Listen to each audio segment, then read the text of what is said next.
Gift आणलं रामसाठी. चला चला चला घेते मम्मा. घे, चल. 1 2 ते दुसरं ते.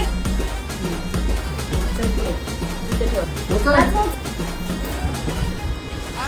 खोला आला. राम 5 वर्षाचा झाला. कसं आहे? तुला पाहिजे होतं ना पियानो?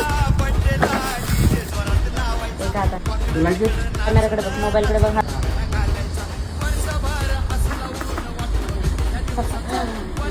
माझ्या बच्च्याला मी गिफ्ट आणले छान छान. आणि दुर्वी दिदीला